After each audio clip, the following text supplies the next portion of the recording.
आप जो 2021 में एसआई भर्ती के लिए आप लड़े थे और आपके साथ और भी थे, तो उसमें जो मेन मुद्दा था जो एसआई भर्ती के कैंसिल कराने का था, हाँ। तो उसमें आपको क्या क्या प्रॉब्लम्स का फेस करना पड़ा, आपको क्या क्या समस्याएं हैं?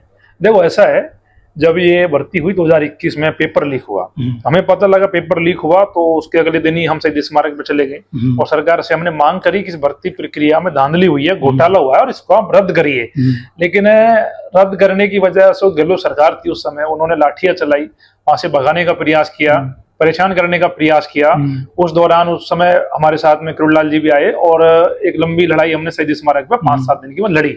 उसके बाद में फिर लड़ाई चलती रही और अशोक गहलोत जी से हम लगातार कहते रहे, धरने प्रदर्शन करते रहे कि गहलोत साहब इस भर्ती को आप रद्द करो, इसमें घोटाला हुआ है। लेकिन अशोक गहलोत जी ने हमारी नहीं सुनी और उसका परिणाम ये हुआ कि जनता ने फिर उनकी नहीं सुनी चुनाव के समय, और अशोक गहलोत जी आज के दिन आराम कर रहे हैं क्योंकि सत्ता उनकी है नहीं है। नहीं सत्ता आई भजन लाल जी की, भजन लाल जी ने हमें भरोसा दिलाया कि हम सत्ता में आते ही भर्ती को रद्द करेंगे और सभी तमाम भर्तियों की जांच कराएंगे, पेपर माफिया को पकड़ेंगे, मगरमच्छों को पकड़ेंगे। लेकिन फिर बाद में वही हुआ कि भजन लाल जी सेटल हो गए। भजन लाल जी ने भी कहा तो कुछ, फिर करने कुछ लग गए और पहले जांच कराई, एसआईटी गठन करवाया और सामने आया कि बड़ा घोटाला हुआ है, इसमें पेपर लीक हुआ है।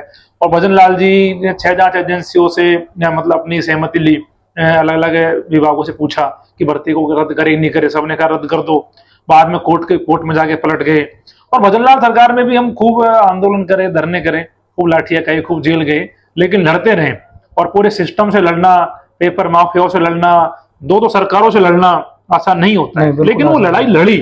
और एक गरीब किसान बच्चों के लिए, पढ़ने वाले बच्चों के लिए, क्योंकि उनका भरोसा सिस्टम पे बना रहे, उनको ये नहीं लगे कि हमारी नौकरी नहीं लगेगी और हम परेशान हो जाएंगे, पढ़ाई करके कोई फायदा नहीं होगा, क्योंकि सब किसान के बच्चे हैं, उनके पास 20 लाख 25 लाख पेपर माफिया को देने को नहीं है। तो आज वो भर्ती रद्द हुई तो उनको एक भरोसा लगा कि यार वास्तव में कि कुछ लोग हैं जो लड़ते हैं और सिस्टम के खिलाफ बोलने वाले लोग हैं, और भर्ती प्रक्रिया रद्द होके आपके सामने कि आज प्रदेश के युवाओं का भरोसा दोबारा बना है कि अगर पेपर लीक होगा तो रद्द हो सकता है और थानेदार लगने के बाद भी घर जा सकते हैं। और आज युवा अब हमसे फोन करते हैं और युवा कहते हैं मनोज भाई अब हमें लगता है नौकरी लगेगी। तो कहीं ना कहीं एक बड़े संघर्ष की जीत है। 4 साल हम लड़े, फिर हनुमान जी के साथ 4 महीने शहीद स्मारक पे लड़ते रहे लगातार, और एक लड़ाई लंबी लड़ी जिसका परिणाम सामने एक भर्ती रद्द हुई और आज प्रदेश के युवाओं का भरोसा हमने हासिल किया।